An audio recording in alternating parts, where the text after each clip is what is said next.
right mic? You are. It's on the wrong side. So It should be. it's working. He's got number 6. I haven't touched it. There I you just go. turned it on. Okay, good.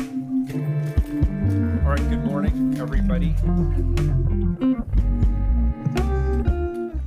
Why don't we go ahead and get started? This is a September 10th, 2024 work session of the Portland City Council.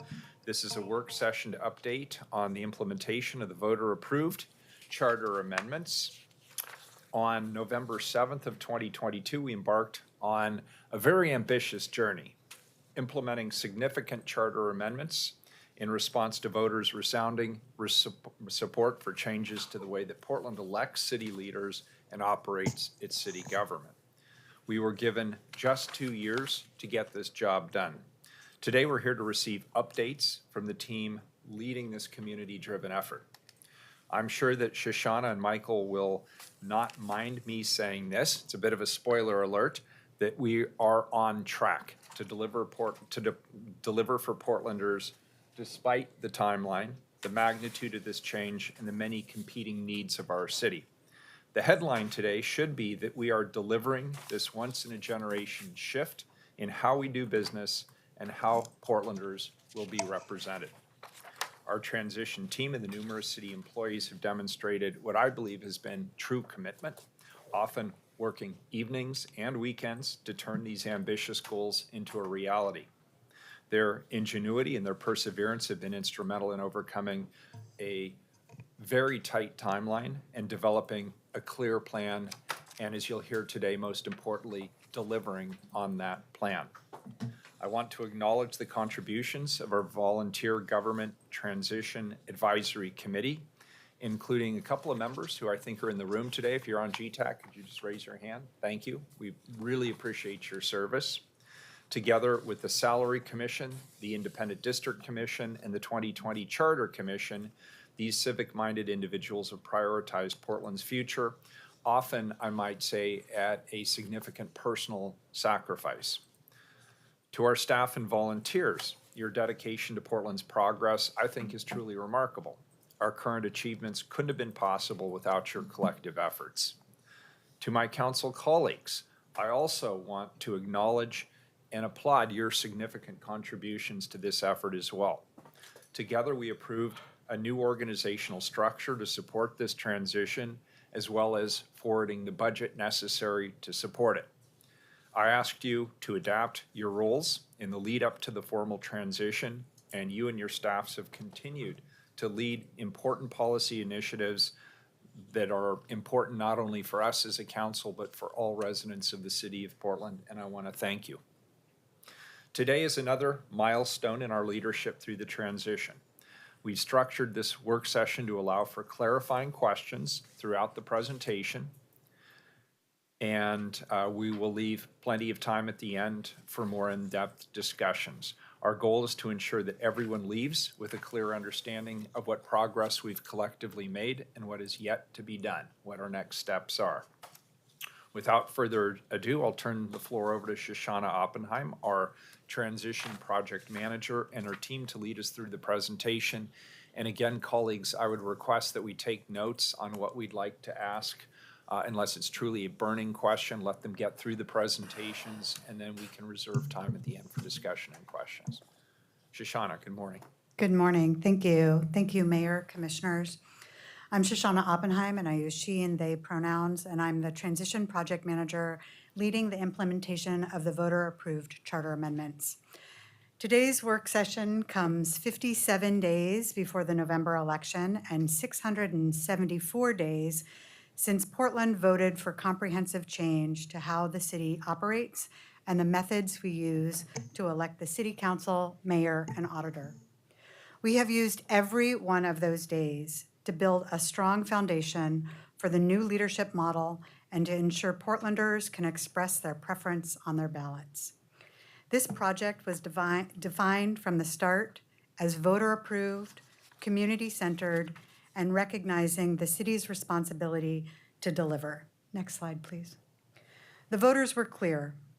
We have 2 years to establish city council districts implement ranked choice voting, and a mayor-council form of government that is new to Portland but common in other U.S. cities.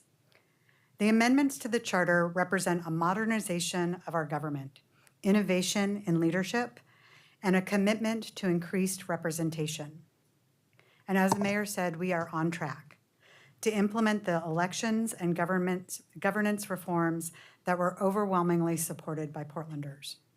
Our focus on delivering the November election, improving customer service, establishing the new legislative processes, supporting the newly elected officials, and ensuring that the mayor can deliver a state of the city address and a proposed budget as required by the charter.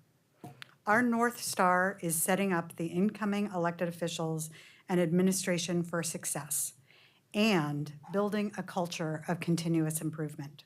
Next slide, please.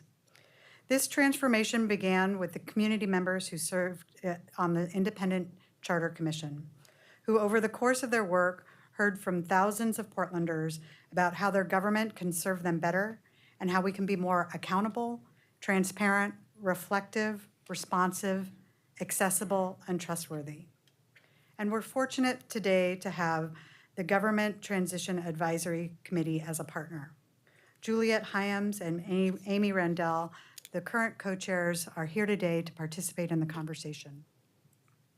Our commitment to centering the community has shaped our work and engagement methods throughout this project. From developing policy recommendations about ranked choice voting and council operations to implementing our voter education efforts and developing a candidate profile and strategy for recruiting the next city administrator, the community is represented in our milestones. Ultimately, we are working every day for our neighbors and our diverse communities to build Portland's future. Next slide, please. This slide provides a very high-level timeline of our upcoming milestones, many of which we'll discuss shortly. In today's conversation, we'll cover an update on our voter education plans and the administration of the 2024 election, discussions on how we're aligning our governance, focusing on onboarding the newly elected officials and outlining the new legislative process, as well as the city's participation in regional conversations and partnerships and how that changes under the charter, the city's new budget development approach, investments in 311 and customer service, and we'll hear from the GTEC co-chairs. And then I'll close with next steps and seek feedback on the proposed scope of work for a project to evaluate the city's new organizational structure as outlined in a budget note. You have a copy of the run of show, identifying when we plan to stop for clarifying questions and indicating when we have, and that we have time at the end of the presentation for a wider range of questions. So let's get started, and I'll pass to the presentation to Sofia Alvarez Castro, our Inclusive Democracy Manager on the Strategic Projects and Opportunities team, and Tim Scott, Elections Director for Multnomah County. Thanks, Shoshana. For the record, my name is Sofia Alvarez Castro, Inclusive Democracy Project Manager as part of Transition. Here to talk to you a little bit about voter education. So in coordination with the City Elections Office and Multnomah County, we've developed a three-prong approach to voter education. So I'll go over the three different prongs and the work that we've done to date. So the first is a broad voter education strategy using existing channels. So in this prong, the city and the county have partnered to coordinate a broad public education campaign using existing government communications and outreach channels. Under this prong, we've developed a multilingual voter education website with all of our newly created materials, which include fact sheets, frequently asked questions documents, videos, an educational comic, district maps, district coloring sheets, a mock election platform where you can practice running your own election, and a calendar with all of our upcoming and past community and tabling events. Additionally, we've had a robust paid media strategy in both local, neighborhood, and large publications. We've had those throughout the summer, and they'll continue through the election. And then over the next couple of weeks, under this prong, every Portland household can expect to receive an educational mailer. In addition, we'll have a ballot insert in the ballot with additional instructions. And then in September, starting next week, and in October, we'll have both employee-only and community-wide town halls for community members to come learn more about ranked choice voting and ask questions and do a mock election. Our second prong for voter education is led by the City Elections Office, and it focuses on expanding the city's capacity to educate candidates through information sessions. We know that candidates running for office are deeply connected and engaged in communication with voters, so we need to equip them with all the information and knowledge they need. The City Elections Office has released a candidate guide, has hosted a series of candidate information sessions throughout the year, and will be hosting their last information session at the end of this month on September 20th. And then for our last voter education prong, the city contracted with a partner to work with the city and the county and create a voter education plan focused on reaching hard-to-reach Portlanders or Portlanders that the city has a hard time reaching. United Way of Columbia Willamette was awarded this contract and is administering the funds for a collaborative project with Hearts and Mind Communications, Portland United for Change, and Democracy Rising for education, media, and outreach. So again, the focus of this program is to reach communities who the city historically has lacked access. So under this prong, we've developed a suite of additional educational materials like fact sheets, talking points, community presentations, RCV trainings, and more. We've provided grants to 11 community-based organizations who are using those same city-approved materials to engage their constituents and communities. They're planning activities such as mock elections, community presentations, tabling events, etc. And then lastly, under this prong, we coordinated for additional paid media, and the strategy complements the strategy that the city and the county already has in place. And with that, I'll pass it off to Tim Scott, Director of Multnomah County Elections. Thank you. Good morning. My name is Tim Morning. Scott. I'm the Director of Elections for Multnomah County. Thanks for making time to meet with us today. I'm here to share what the county's been doing to prepare for the implementation of ranked choice voting for City of Portland elections. Multnomah County Elections is charged with implementing ranked choice voting through the administration of City of Portland elections. Next slide. Oh, no, we're on that slide. Thanks. The county's been undergoing a rigorous preparation and testing processes to prepare for the implementation of ranked choice voting for the City of Portland. Since early 2023, our staff has been working diligently to prepare and test new systems for ranked choice voting.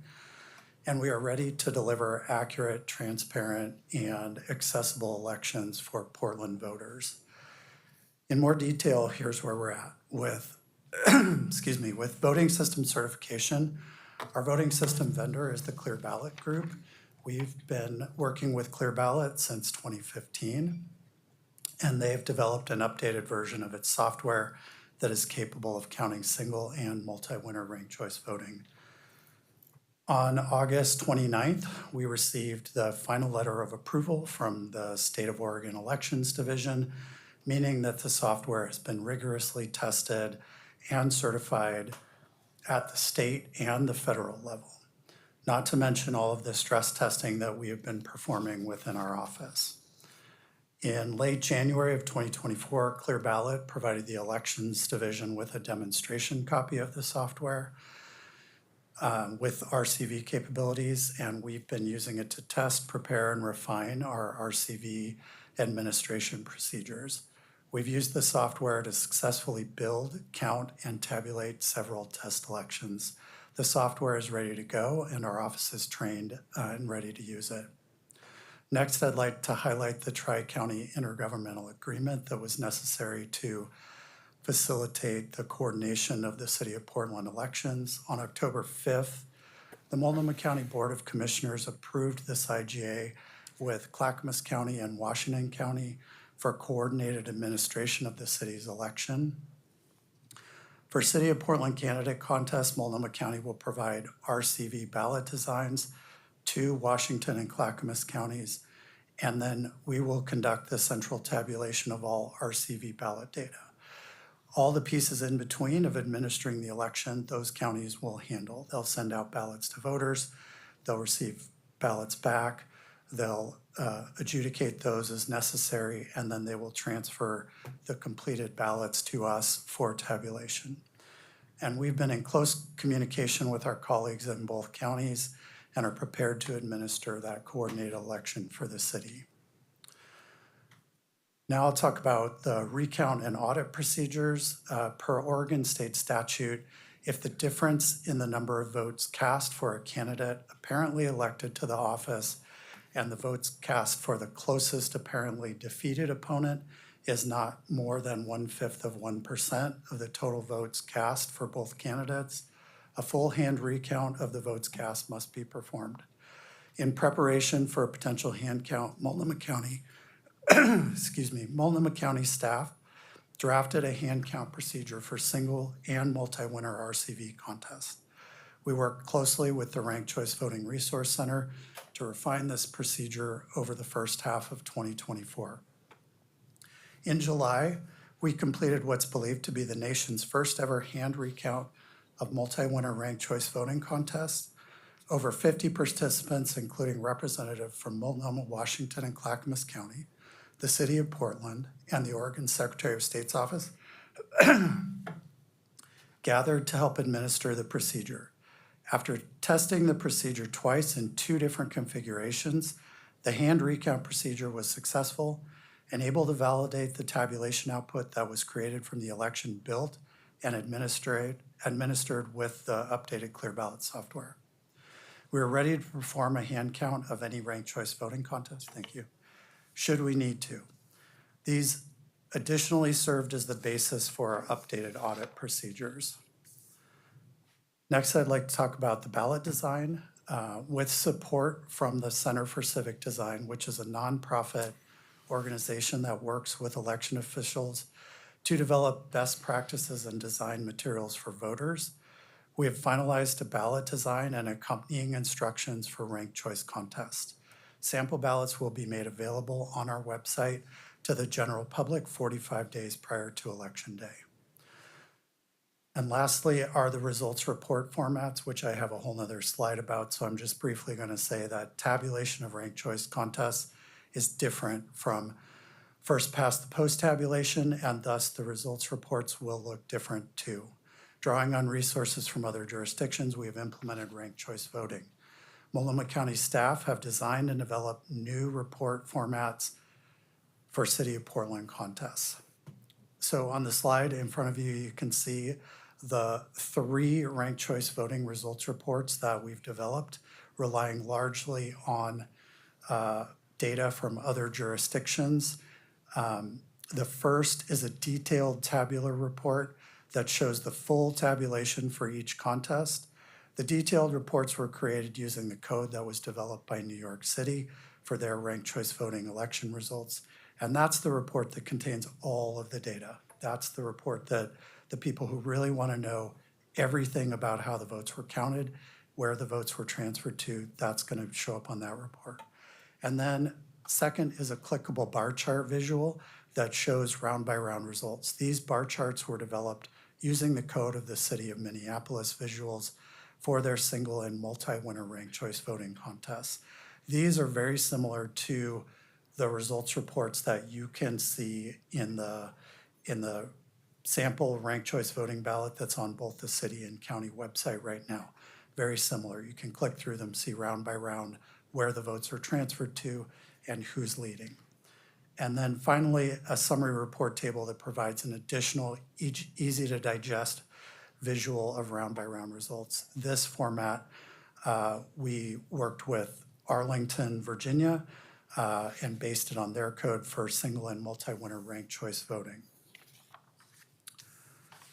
And as with other contests for the City of Portland RCV, we will post preliminary round by round results at 8 o'clock on election night for all ballots that have been received and processed up until that point. We will post our next results update by 6 p.m. on Wednesday, November 6th, the day after the election.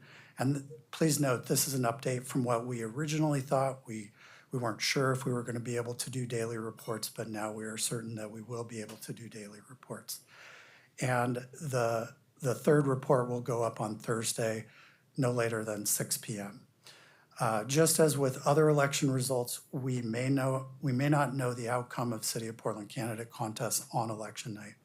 As more ballots are received and counted, the results may shift and results should not be considered final until all ballots have been processed and counted. And finally, I wanted to mention that Multnomah County will be the sole source of information for Portland's ranked choice voting contest results. The Secretary of State's election night reporting system is not yet configured for detailed ranked choice voting results. So on the Secretary of State's website, starting on election night, there will be a link to our website for all City of Portland contests. And with that, we have some time for questions. Yeah, we thought we would take questions on the elections methods now. Tim has another obligation, and so I thought if we could package up our elections questions during this period of time, sorry. Great. And then we Commissioner also Maps. have James Eccles here from the Auditor's Office if there's questions later.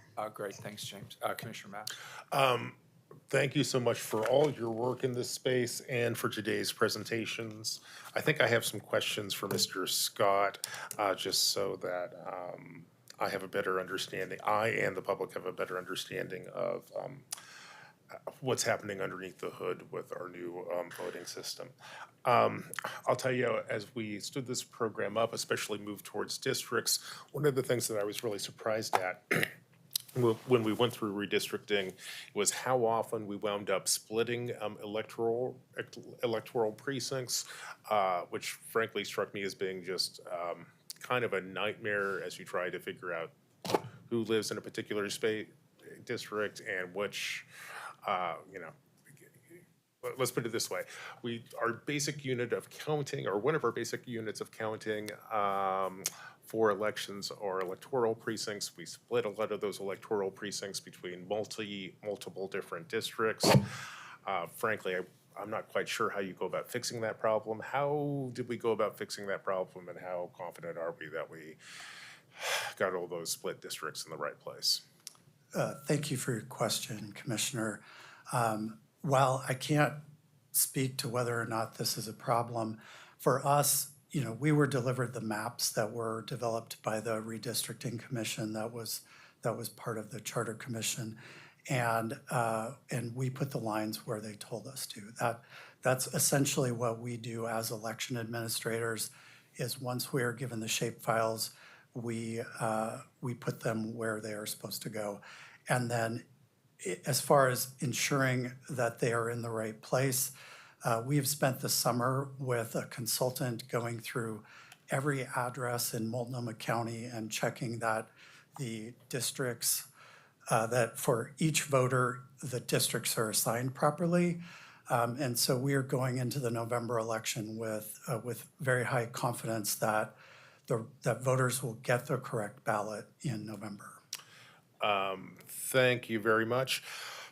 Here's a question I've been thinking about a lot, especially given where we are in the calendar. For example, I think yesterday was the last day for candidates to file their voters pamphlet statements. It was. And a lot of folks don't realize, it's great to have Multnomah County here, but a lot of folks don't realize that a lot of, many Portlanders actually live in Clackamas County or Washington County. And it's my suspicion with 118 candidates on the ballot, some of those relatively new political newcomers probably didn't realize that they should have gone to Washington County, or they should have gone to Clackamas County to file their voter pamphlet statements too. I don't know how real of a problem that is, but we will know very shortly. And one of the things I'm just kind of thinking about is, if you're a Portlander who lives in Clackamas County and a whole bunch of the folks who you hope to vote for, or who at least are running for council in your district, are not listed in the voters pamphlet, it feels not quite right, and I'm still trying to figure out what I think about this problem and how I should think about this problem. Do you have any thoughts? Thank you for the question. Realizing that Washington, Clackamas, and Multnomah share a significant number of districts, we are very collaborative with our neighboring counties, and we have even developed common voter pamphlet filing forms, I think for 4 counties. I think Yamhill County has actually joined us in those forms. So candidates have one form that they can fill out. There's not a separate form for each county. Unfortunately, we don't have the resources to develop a multi-county system that would allow candidates to file in just one location, and then that would be shared out. So it does require some effort on the candidate's part. However, I want to certainly highlight the candidate education sessions that the city has collaborated with the county on in order to provide detailed information about not just candidate filing, but voter pamphlet filing. And I see Deborah's here, so if you wanted to talk about those. Thank you, Commissioner, for the question. Just wanted to respond to that. Yes, we've addressed the voters pamphlet issue in several of our candidate education sessions. We had over 50 candidates attend those over several months. We also addressed it, and each person who was qualified to the ballot received links about where to file, when to file. We've had the information up on our website for a long time, and additionally, we responded to inquiries we got yesterday in our inbox to several candidates. Great. Glad to hear that you guys have at least been leaning into this problem. I'll tell you, I think by the end of the week, we should have a sense of how big of a problem this is. Let's take a look at, I hope we take a look at that data, and if we see that our residents who live in Clackamas and Washington are basically faced with a voter's pamphlet, which is not particularly helpful, I hope we can kind of think about what we do in that situation. I think Tim kind of touched on this, and I understand why you can't give us a hard date. But when should we know who is our next mayor and who sits on council? I recognize this is a much more cumbersome process. Is this an election night thing, 6 weeks, 2 weeks, 3 days? I think the important thing to understand is that even though the results reports will look different, we are following the same reporting schedule that we have for first past the post elections for decades. We're going to release preliminary reports as often as we can as we continue to tabulate ballots. Typically, we are releasing 60% of the total ballots cast each election at 8 o'clock on election night. That's due to the pre-processing steps that we're able to do and the vote by mail process in general. Typically, by the Thursday after election day, we are at about 93% of the total ballots cast for the election released in that results report on Thursday. So as the number of ballots that we have left to count gets smaller, I think the news organizations will be more confident with calling elections, as that's what they do. We just count the ballots and release the results. Our results reports will show who is leading in the election, but we don't actually certify the results of the election until December 2, when we will certify to the city that these are the final results, and then they will bring that before council. Thank you. And one last question, and it has to do with this results report format. Can we pull this slide up? And Tim, could you just kind of quickly talk, no one in Portland has ever seen anything like this before. Can you just sort of talk through what's happening here and explain how we get to who actually wins? Sure, I can talk briefly about that. Let's talk about which report. Which report? Let's talk about the detailed tabular report. Yeah, I mean, that's the one. So that's you the one first that produced. contains all of the data about every round of tabulation. And when I say round of tabulation, I want to clarify that in the past, sometimes people have talked about a round of tabulation as a unique instance of a release of a results report. And to be clear, in ranked choice voting, there's a term called a round, and that has nothing to do with an instance of a tabulation report. It has to do with an instance of tabulation within the total calculation of the leaders in ranked choice voting. So in the tabular reports, those will be broken down by rounds of ranked choice voting tabulation. And in each round, we're looking to see, did someone reach the threshold for election? And if they did, then they are declared a winner. And the difference, there is some differences between single and multi-winner. I'm going to talk about single winner right now. So for mayor and auditor. So did somebody reach the threshold? If the answer is no, then we look at the candidate that has the least number of votes and eliminate them from the rest of the calculations for that tabulation and distribute their votes to the second ranked candidates on those ballots. And those are added into those candidates, and then we move on to the second round of tabulation. And the algorithm is simply the same. Did someone reach the threshold? If not, look at the last place candidate and then eliminate them, distribute their votes to their next ranked candidates, and so on and so forth until somebody reaches the threshold, which in single winner is 50% plus one. In multi-winner, it's 25% plus one. And each of those thresholds are the number of votes that you need in order to only elect the number of candidates that we're looking to elect. So with 50% plus one in the mayor contest or the auditor contest, you cannot elect a second candidate because they would have 49% and change. With council candidates, it's 25% plus one because you get 75% plus three. And there's no way we can elect a fourth candidate. So it's the threshold that's needed to elect the number of candidates that are getting elected. Thank you, and I know I said that would be my last question, but here's something which I'm just kind of thinking about broadly. How important is it that voters understand the mechanics of our democracy? And I think in our discussion here locally, there's the question of, do you understand how to fill out your ballot? And then there's the other question of, how important is it that voters actually understand basically the new math behind picking who's going to sit up on this council? And frankly, I puzzle over that. That might be a question of political philosophy. I'm not quite sure, but you folks are smart and deal with this every day. How do you think about that? Talk Yeah. about the research.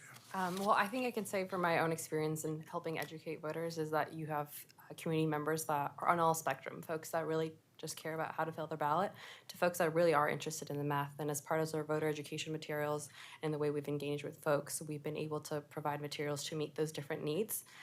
We've had presentations where we do our mock election and practice and kind of explain how the math works. And then we have presentations where folks really are just interested in seeing how do they fill out their ballot correctly. Okay. And in your experience interacting with voters, to what degree do you think that we have educated voters enough to the point where they actually understand the math behind how we pick our next leaders?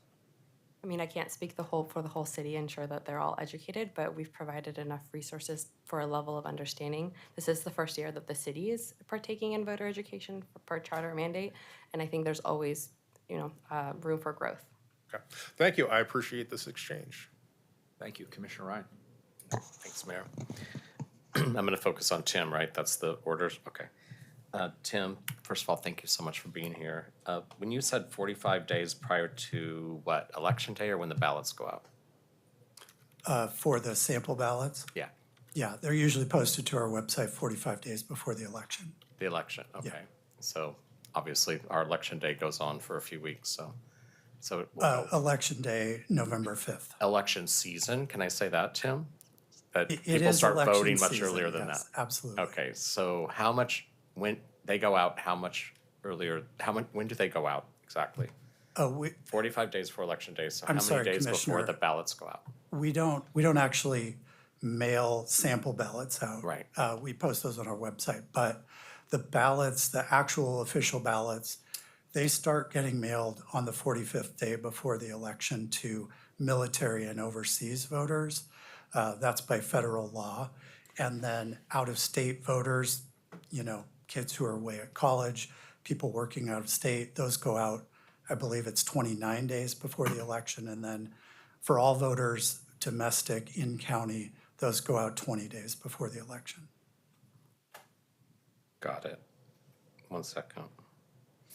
So roughly 24 days before people receive their ballots, there'll be an opportunity to see the sample ballot. Correct. Okay.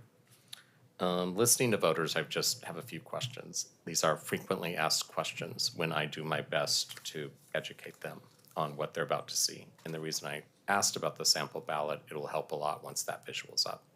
And as candidates, we can use that when we're communicating. One is when people say, well, I only want to vote for one, and I'm going to put it down like multiple times. And then I think they're hearing mixed messages, or at least I have too. So I want you to give me the real answer. Are they punished for putting down just one person? Will their first one still count? Their first one will still count, yes. There are people who may only want to vote for one candidate, and that's totally okay. Just like it's totally okay if you want to choose not to vote on a contest. It's up to the voter to decide. But they are allowed to make as few or up to 6 rankings. We encourage folks to use more to get the full benefit of the ranked choice voting process. That was fair. So their ballot isn't canceled. They're just only participating in their first one. Correct. And so they're wasting space, if you will, by doing it multiple times. Commissioner Ryan, can I jump in here real quick? Well, if you must, yeah. If I must, just real quickly. Tim, does the sort of game theory behind undervoting, is that the same for both mayoral races and council races, or are the dynamics and stakes kind of different? I'm not sure I'm the right person to talk about the game theory about undervoting. Okay, thank you very much. I didn't really understand that question, so I'll stick with mine. That's Okay. fine. Back to just like brass tack stuff. So when I think I've answered that question right, I think there's some confusion out there. You know this about the confusion, right? So that one person recently said, well, someone told me if I do that, then the whole ballot would be. And I said, I think your first one would still count. You're just not participating in anything beyond that. So that's the right answer? Correct. Okay. And, I want to point out that one of the first tasks that the city of Portland undertook, which we participated in, is rewriting the city election code. And a big piece of the consideration around the detailed rules that are in place for City of Portland ranked choice voting elections are designed to enfranchise voters. So there's very little that will cause your ballot to be thrown out. Thank you, Tim.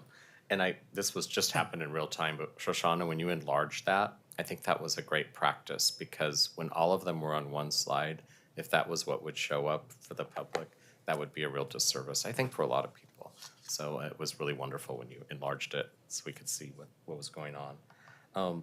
Tell me about the multilingual ballots. There's no such, is it education that will be multilingual, or we will have information about how to vote in multilingual?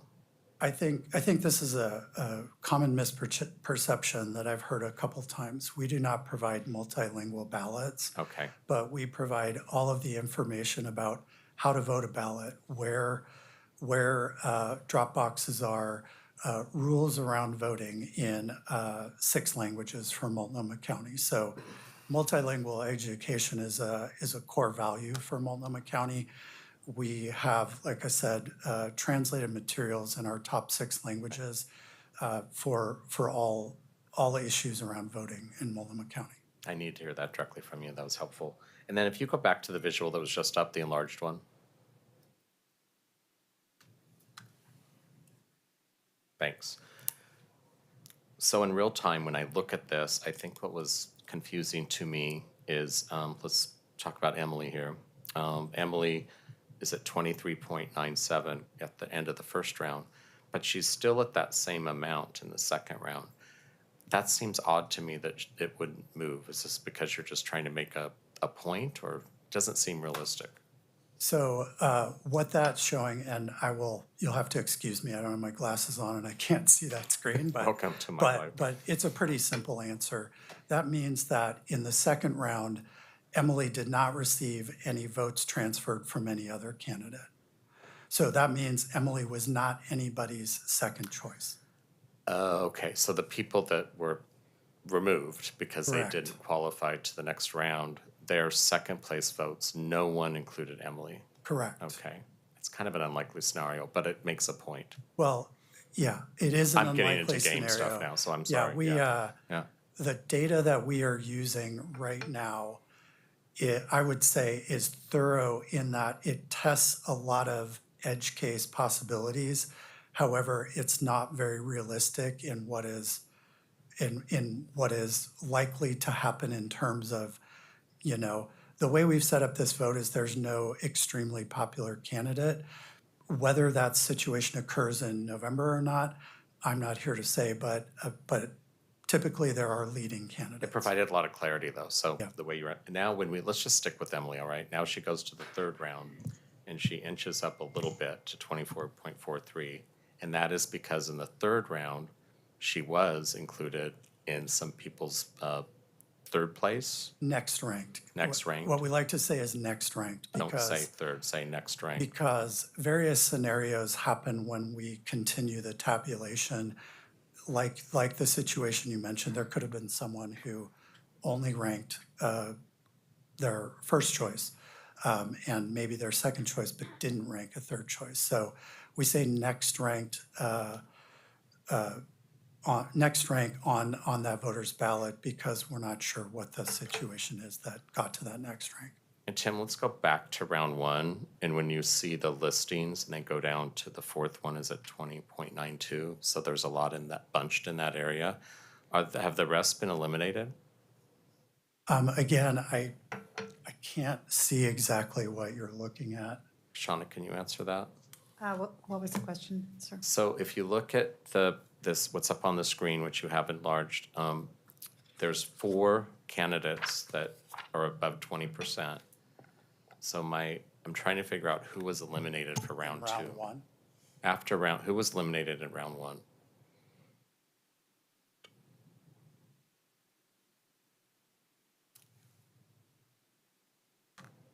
Looks like certified BART was. You see the negative sign next to the votes, next to certified BART's name. That means votes are flowing away from certified BART and So to the other certified BART, candidates.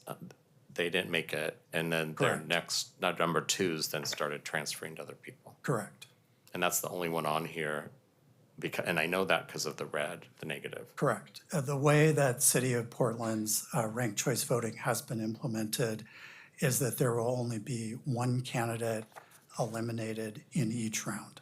And then certified Alice, who was just hanging in there at 1.58, she got a lot of those transfer votes, right? She did, All right, just to make the story more clear. yes. Okay. That was fun. Thanks. Commissioner Rubio. Thank you. And thanks, Commissioner Ryan. You asked a lot of the questions that were on my mind as well. But I'll just want to follow up on the multilingual question. Can you talk a little bit about, so you're not doing a ballot that's in different languages, but is there any multilingual education that's happening throughout the city? What's happening there? Absolutely. Yeah, so our Commissioner, our main voter education website for this election cycle, portland.gov/vote, is available in multiple languages. Our fact sheets are available in multiple languages. We're doing paid advertisements in multiple languages, and the transition team has been working with our partners with those community groups. Okay, and that was my next question. What are the partnerships and what do those look like? Yeah, so for the hard to reach voter contract, we have 11 community-based organizations.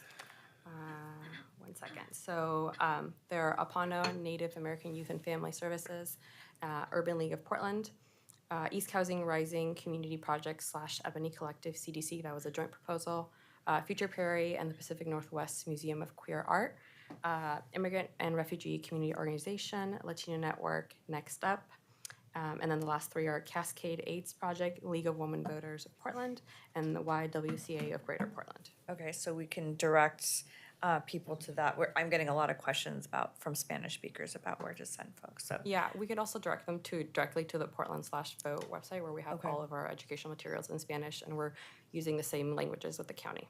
great, excellent.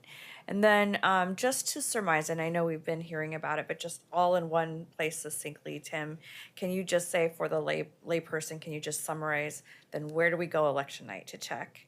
Then what metrics should we be watching just to, as it changes? And then when can we expect final results? MultnomaVotes.gov is your sole source for City of Portland election results. We will have those posted at 8 o'clock on election night and then daily after that for all City of Portland election contests. And we are reporting those consolidated reports for Clackamas and Washington County as well. Okay, and final results? Well, Just depends. Final for us is December 2nd Okay, when we got it. certify it to the city. And I also want to be very clear, we do not determine the winners prior to certification. Okay. All we do is count the votes. It is the media that typically is calling winners, and we've worked really closely with Portland media outlets to provide education about the data they will get, connected them to RCV experts, connected them with other journalists. So this is a learning process for the local media as well. Commissioner, on or before December 18th, we will come back to this body with the official results report to council, so you all know who the next 14 elected leaders are. Great, thank you. Commissioner, can I just, Sure. I want to focus on what Tim and Deborah were just talking about. We actually have had a real focused effort with the media. So this is a very general conversation that you're receiving on how to receive the reports, but we've spent significant amount of time with the reporters that are going to be covering this issue so that hopefully on election night, they feel like they are experts or at least competent and conversational in the reports and the results that they're receiving. Okay, great, thanks. Just my last question. So I imagine there will be questions or potential challenges to election results. What is your infrastructure and plan for that situation were it to occur? Can you elaborate on what you mean by challenges? Or waiting or questions about ballots, just because this is a new process. What do you have in answer to that? Like how do you do recounts with, like what is that Sure. situation? So, we are following state law. Let me just be clear about that. And we're doing it in the same way we've always done it. So there is no separate infrastructure for City of Portland contests. We just plan to follow state law. I would encourage candidates that if they have questions about the processes, in order to be as transparent as possible, anyone can come observe the tallying process. They can come observe as soon as we start counting ballots. So I would encourage anyone who has interest to come down and watch, and we're happy to walk them through the process. Great, thank you. Thank you. Commissioner Gonzalez. Just a couple high level, what is your estimate of the number of precincts that are split between districts? I would have to get back to you. I'm not sure. I don't Do you have a that. ballpark figure I on that? don't. Okay. I would have to get back to you on Seems that. like it was just a handful, but yeah, I'd be generally curious. And then, is it District 4 the only district that has voters in Clackamas, in Washington County? No, I believe that there are, I would have to look at a map, but I believe it's Clackamas and Washington both have voters or maybe it's Washington only has voters in District 4, but then Clackamas has voters in multiple districts, but I would have to check. Maybe in 3 and 2. Yeah. I'm just trying to visualize how far. I mean, not 2. East Clackamas County goes that would affect the city of Portland. I'm just trying to figure out what that means for your projections. And then when you go to the dashboards, maybe you could hone in on the one you had blown up before. That is a county level dashboard, or is that a city level dashboard? That's just for City of Portland candidate contests, and will be posted on our website on election night. So when you update, on your first update on the first election night, will this aggregate Clackamas County Yes. and Washington County results? Okay, so this is the definitive source Correct. for the aggregation. Okay, got it. And it was really hard to read while you were going through it the first time, so I just want to make sure I'm following here. This is literally what the report will look like when you put it up on the first night, including your assumption, the calculation of round 2, 3, 4, 5, and on. Correct. And we can run that tabulation as many times as we want. Every time we get additional ballots into the system, we plan to rerun it and repost it. And how long does it take for the machine to compute? Is it instantaneous or is it?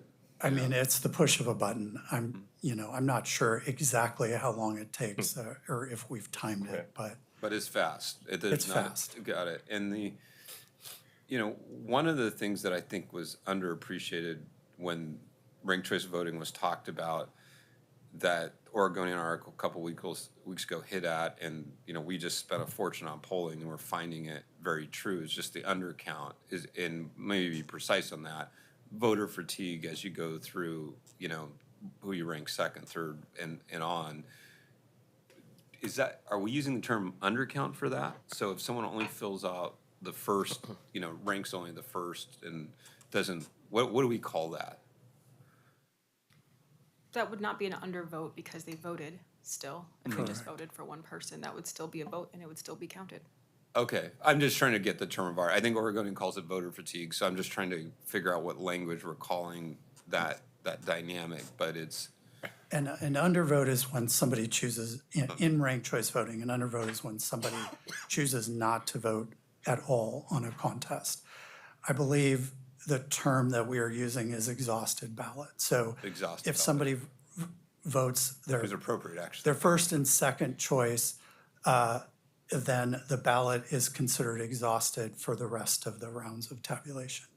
Got it. And so on the tabular reports we're looking at here, I don't know if the model you used here assumed exhausted ballots or not, but when we are seeing the round 2, 3, 4, 5, 6 here and the percentages you're showing, I just want to confirm what I think is happening. So you have an exhausted ballot.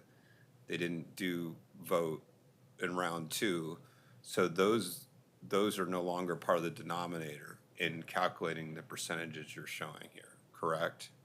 It depends on the contest. So maybe James could take that. I think it's really during multi-winner ranked choice voting, that threshold is static and it's calculated based on first rank votes. In single winner, it is dynamic, and I'll let James take it from here. Yeah, of course. Hello, Commissioners, Mr. Mayor. James Eccles, Elections Analyst of the City Auditor's Office. So I first want to stress that it's certainly, voter fatigue is certainly something we've thought about and we've talked about. And it was even part when we came to you last year and talked about, one of the things that was up for debate was how many rankings there would be, somewhere between 5 and 8.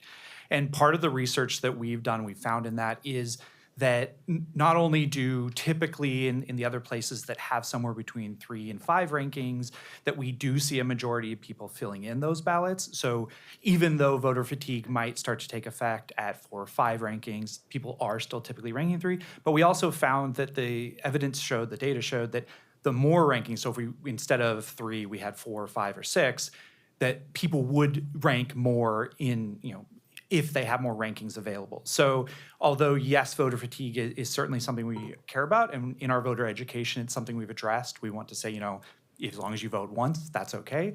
But we also do expect that with more rankings, typically the voters will fill in more than one ranking. That's what the evidence has shown. We've only... I might pause you right please. there. I think the Oregonian article, look, I don't want to cast judgment on the number of votes, what number of rankings we're proposing. I think the ship has sailed, we're going forward. But I got to tell you, in our recent polling, even in like a mayor, like a lot of people stop ranking past 2 or 3.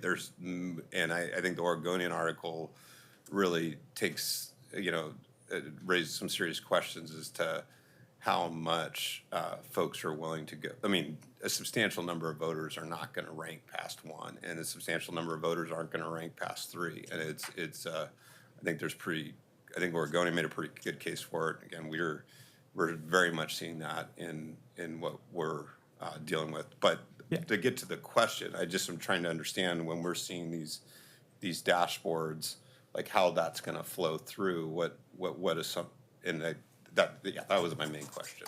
Yeah, and we have written the code where we will end by electing a candidate and declaring a candidate regardless. So there will be some number of exhausted ballots. We don't expect that 100% of Portland voters are going to fill in 6 rankings, of course.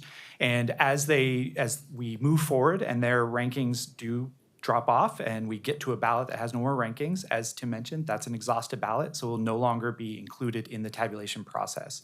For the mayor's race, each round, the code is written, the election code is written where we elect a candidate based on 50% plus 1 of the total votes in that round. Got it. So as a ballot is exhausted, so if we get to the 10th round and we've had 5% of our ballots exhausted, then that number will be lowered. And you can actually see that happening in the sample in front of you.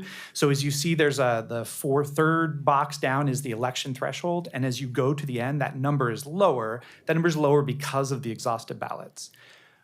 So I think it's 150. You're looking at like the third box down. Correct. election It's threshold called in this election round. threshold in this Got it. round. Got it. So that is set by the number of ballots that are counted in that round, so that it ends up being a majority of that round, and that doesn't count exhausted ballots. I do want to stress, though, that in a council race, we do it a little bit differently. In a council race, since we're electing 3 winners in a single contest, it's important to us that all 3 of those winners are elected at the same threshold. So if this were a multi-winner race, like for city council, what you would see in that box is the election threshold would be set in the first round, and it would show it up top in the report. It would have it, I think it's underneath the report date or somewhere up there. It'll say election threshold for this race. It'll give a number, and that number stays the same, so that we're not electing our third or our second or third candidate at a lower threshold than what we elected the first candidate at. So that's set by how many ballots are active in round 1, and then it remains throughout the race. Okay, that makes sense. Thank you. That you're probably gonna have to re-explain that to the press a few times, but that's helpful. Last question here. So we have a 8 p.m. on election night update. Do you plan to do other updates that evening? I'm just thinking, last time around you had your standard update, and then there was discussion about every 2 hours, and I don't know how much of that was dictated by the state, but I was just curious what your projected cadence is going to be on election night. Thanks for the question. The process is a little more complicated for ranked choice voting in terms of generating the reports. That's something we are having to do in-house. Now, it's not completely manual. We have it automated somewhat, but the process is complex enough that we are not going to be able to do that multiple times on election night. We'll do it once on election night and then daily after that as well. But we will be producing results reports for all other positions that are going to be elected in November, as well as measures. We typically produce about three results reports on election night. Again, that's just us exporting a file, pushing it up to the state website. So it's a lot simpler. Got it. Okay, thank you. Great, and before I go to Commissioner Ryan and Commissioner Mapps, just a footnote. First of all, these are amazing questions, and the answers were very interesting. And Tim, I appreciate your being here and understanding you're on a bit of a tight time frame. Colleagues, we actually have 5 sections that we wanted to update you on today. Obviously, the will of the council prevails. If people want to focus on these few things, that's fine. But we're halfway through our time, and we're still in our first section. And I don't want people to feel like we didn't get to stuff that's also important. We could put some of it off, potentially, Shoshana, to a later date. Yeah, But I just wanted people to absolutely. be aware of that. Commissioner Ryan, then Commissioner Mapps. Okay, thank you, Mayor. Shoshana, you and I have had conversations about this in meetings, and so I want to make sure we do it in public today. And that's my questions that have said this, and now that I see the complete list of those doing voter outreach, many of those organizations doing the engagement, they have really active political arms, and those are called C4s. And they also they're very active in endorsing with a clear ideology in this race. So I need to hear from you how we ensure fairness and that there's a firewall. So when they're doing engagement, the C4 arm of that organization doesn't become prominent in their voter outreach. Yeah. And I know we've had this conversation, but I think it's very important for the public to hear your answers. Yeah, of course. I'm going to ask Sophia to handle this one. Left too soon. Thank you for your question. Yes, so as part of our awards and contract or subcontracts for these community-based organizations, they're all required to sign legally binding agreements with United Way of Columbia Willamette that they would keep their C3 and C4 activities, permissible activities, separate. In addition, these agreements were reviewed by the city attorney's office. We provided them some feedback, and we added additional language that they would be in compliance with IRS regulations. And then additionally, all organizations were required to have a robust onboarding when we had trainings about what those permissible activities actually look like. Okay. And if someone's attending and they feel as though their ideology is coming across, what's their recourse? They could let us know additional right away, and we could report that. As part of the contract, we also wrote the part about the IRS compliance that they would be, I don't remember the exact language, but it was essentially they could be banned for being given future grants. Okay. And then in my sampling of going out, talking to folks who are going to vote, who's focusing specifically on elders? They've been voting the longest. This is the biggest change for them. They also are likely to vote usually. And who on that list, knowing that I think it's all cultures, elders are in this category. Absolutely, yes. So I think within the organizations, we have League of Women Voters of Portland, who is doing outreach specifically focused on elderly folks. We also, from just our general transition engagement, we've looked at the demographic data of who is showing up to transition-related events, and we've seen that folks who are elderly tend to show up at events, and for example, our town halls or community events. So that's also a way that we've been able to engage with them. That makes sense. And then I again, will- typeset. I will also share that we've engaged with AARP for a large, I think it's actually going to be conducted over the phone because that's the way a lot of their members engage, but a large town hall type event that's happening shortly as well. Okay, I didn't hear. ARP? AARP, Okay. yeah. Oh, that's good. Thanks. Thank you. Commissioner Maps? I know we're short on time, so I won't make us, so I'll just put forward a request. I found the RCV results report formats to be really helpful, although as we went through this discussion, I did realize, we were looking at a hypothetical auditor's race. The dynamics, and frankly, I would suspect the format of the table would look very different for a multi-member city council race. I'd love to see what a sample of that reporting table would look like, and I'd encourage every candidate who's running for council to kind of go through a similar exercise with the multi-member districts, because this is very different than. We would be happy to provide that. And to tell you the short answer is it looks pretty much the same. Does it? The Okay. only difference is when you get to the end, there are 3 leaders identified rather than 1. All right, that, interesting.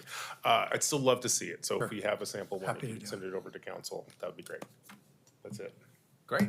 Right? Thank you, Director Scott. you. Thanks Thank you for so much. being here. Appreciate it. So looking at the calendar or the agenda for today, I think that we'll probably have time for the onboarding and legislative process. If we have more time, maybe we address constituent relations, because I know that that's also a priority. So we can kind of adjust the calendar as we move forward. Yeah, and if we need to, Shoshana, I mean, people are asking great questions. Yeah. We can always set time aside on a different day to go more in depth into the others if people would prefer. Yeah, I that- don't feel like people should feel like they can't ask. No, of questions. course, of course. So we can make adjustments, but we're going to prioritize council onboarding All right. and the Well, legislative we'll get as process. far as we Yeah. can. Good, thank you. So I'll just pass it to Tate White and Lori Brocker, our new council operations manager. All Welcome. right. Thank you. Thank you, Mayor and Commissioners. My name is Tate White. I use she, they pronouns, and I'm a Senior Strategic Projects Manager working with the transition team, primarily on projects to set our incoming elected officials up for success. So I'm going to talk today about the onboarding plans, including the general timeline and curriculum.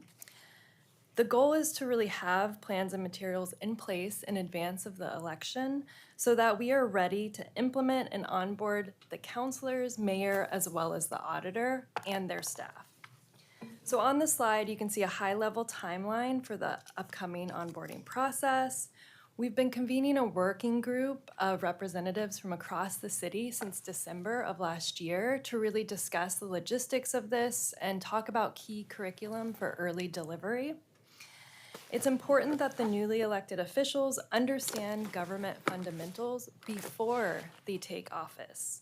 This includes our charter and code, their roles and responsibilities in this mayor-council form of government, the various legal requirements that are central to those roles, emergency procedures and lines of succession, and an overview of the city organization.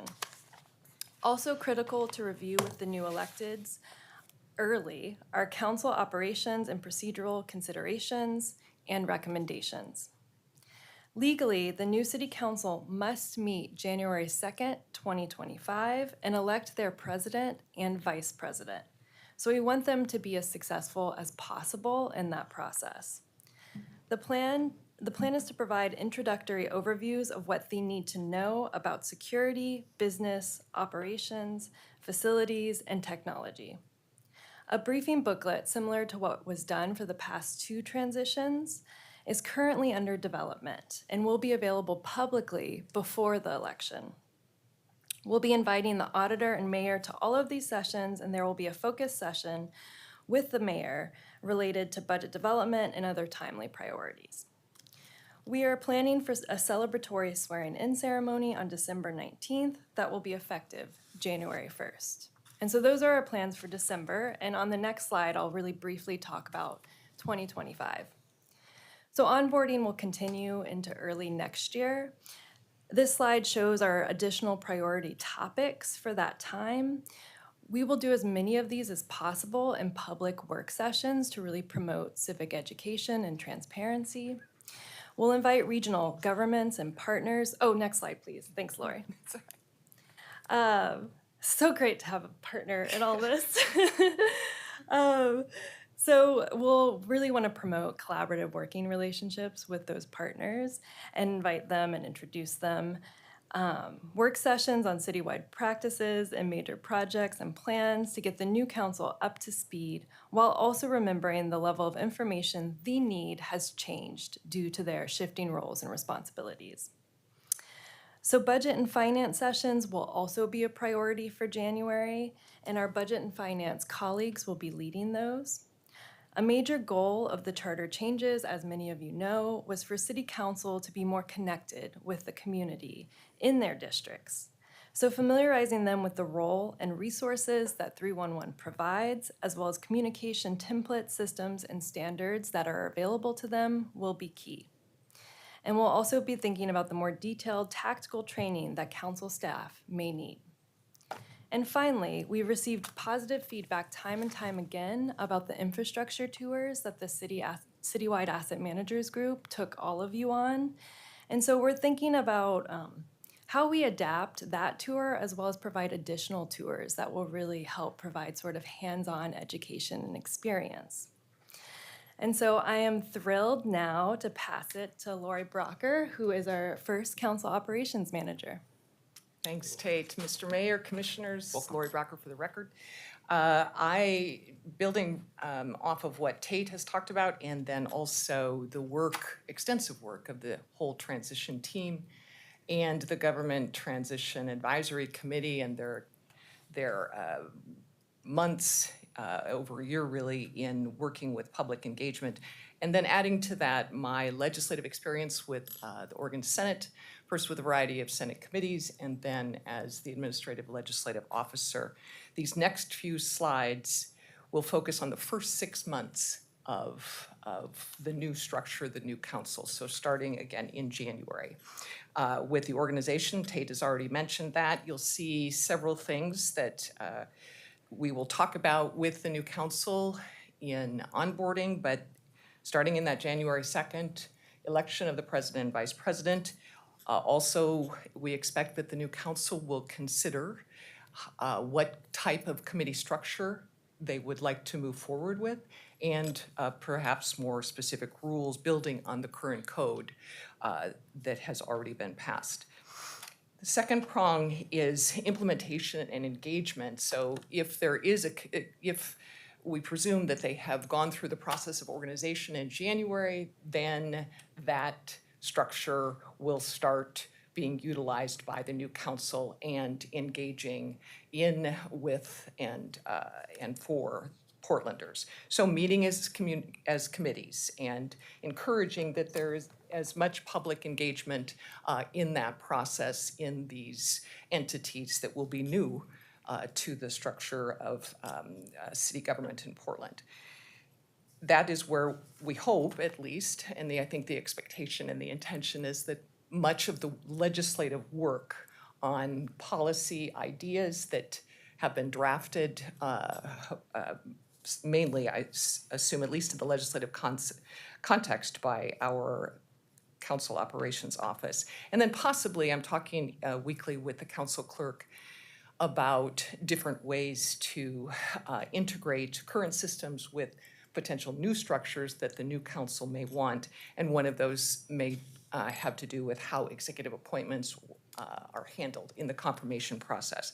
And then finally, in May and June, while, as Tate indicated, there will be onboarding sessions talking about budgetary issues and the work with the new council, May and June will be the main focus that you are all used to for the fiscal year budget conversations for the next fiscal year. Next slide, please. This is just an example, as noted, for a potential standing committee structure. So the first slide talks about 5 standing committees. The transition team, in a lot of their work, focused on 4 standing committees to start. GTAC looked at 6. I kind of settled in this slide on 5. The topics that you note, that you see there, that's not an exhaustive list, of course.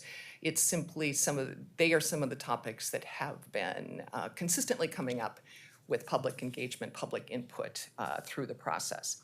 Those 5 committees, if you go down to the bottom 2 slides, governance and accountability, that's just a name that I put on that slide. I could foresee that would be a committee that would be formed in January to focus immediately on organizational issues, perhaps adoption, creation of rules, the structure of the committees, et cetera. And then the next slide over, you see 4 policy committees. Through a lot of the conversations with the public, there's clearly been interest in having equity on these committees, meaning equitable representation of each of the districts. So here you see at least contemplated. Again, these would just be ideas for the new council. The new council will decide what they want their structure to look like. But I noted in this one that 1 member from each district for each of those policy committees. And then up above, just a reference to special committees and subcommittees, because the new council may see that need, not only in the context of budgetary conversations, but it could be in particular policy conversations as well. Next slide, please. This next slide is a little bit more focused on the council operations processes or potential processes themselves. I was particularly looking toward consistency and predictability and transparency in the context of how to help the new councilors make an idea, for lack of a better phrase, make an idea become law. So the first two kind of blue boxes talk about how a councilor might come to us, or a committee could come to council operation analysts, and request that legislation of some sort be drafted. So that takes you for 1 and 2. I am creating templates that I hope will be used to again provide that predictability and consistency for councilors and committees to make those requests. Those drafts are created and then move through all the required council clerk approvals. And then there is the potential for the referral of the president. By code, has the opportunity to refer to committee, or if it's an issue that is deemed of immediate import, then that the recommendation might be that it go to full council, and then full council would approve those recommendations or make changes as they so desire. And then finally, in the committee context, I'm looking at creating a template for committee summary to just be another tool for committees to have a summary from committee staff that would bring together some of the background as to why this is before them, what the piece of legislation, draft legislation may intend, and then through the process, let's say that the committee considers it for one or more meetings, would also indicate all the different issues discussed throughout that process of that legislation. That piece of staff summary, committee staff summary would travel with that piece of legislation, of course, be a public record. It does not replace any of the impact statements that are currently required and would be required going forward. And then finally, of course, if the committee votes to recommend, they can't take final action, but if they vote to recommend that piece of legislation, that could then move to the full council for the full council's consideration. Last slide is, again, not exhaustive. It's just a continued focusing on refinement and working with the transition team and with Tate particularly on onboarding and how to make this, how to do whatever we can possibly do to build a supportive structure so that the new council has the best chance for success in a very, very historic time. And so I won't read through all of those because they highlight some of the things that I was just talking about, but I am at the moment a council operations team of one, so I'm heavily involved in hiring and building up the team that will ultimately be a team of 9 to help not only the councilors and that central kind of committee and drafting process, but also then one staff member for each district to assist in constituent services and engagement of the public. Thank you. Thank you for the presentation, Commissioner Mapps. Thank you for your presentation, and thank you for all the work and thought you've put into this. I have a question. According to the new charter, what are the paths to get an ordinance before council? Does a future member of council have to go through the committee system? And I might also ask, can the city administrator bring an ordinance? Can the mayor bring an ordinance? What does the auditor have to do? Yeah, so the charter is not at that level of detail. That information is in our city code. So you might remember that this council adopted revisions to 3.02. That's exactly what Lori is talking about, is making proposals to council operations, to the future council, so that they can adopt code on exactly that legislative process. We have some good ideas to present them with, and we'll have some recommendations, but it's really up for the next council to determine their legislative process. What we do know from the charter is that the mayor has the same authorities that all council members have in bringing items to the agenda. So if there are rules for an item to go to a committee first, and then go to the full council, then those same rules would apply for the mayor. If the councilor can bring something directly to the full committee or the full council, then that opportunity will be available for the mayor as well. So it's really in the code and that code refinement that we'll see those details and based on recommendations that Lori's developing, that Tate and the GTAC have also developed recommendations along. Are you gonna ask this council to, is this proposed setup and the necessary implementation language gonna come to this council, or are we gonna leave it to January 1st and let those folks just? That will be for the future council to decide. All right. Thank you. Commissioner Rubio. Thanks for the presentation. Just 2 very quick questions. So can you explain the differences between, I saw 5 standing committees and then 4 policy committees? Thank you, Commissioner. The 5 standing is just the whole, so it encompasses the 2 slides below. So it would be the 5 stands, meaning governance and accountability would be that first committee that would focus on organization. 4 of them are included in the 5. Absolutely, Got it, absolutely. okay. Thank you. Sorry for the confusion. No, thank you. That's clarifying. And then my second one is, I was really happy to see the onboarding. It looks really thorough. I also, in past conversations with a member of GTAC, this question about how the council and mayor will work together in setting the tone and some agreements. So essentially those soft skills for governance, separate from the governance, which was nice to see the governance committee.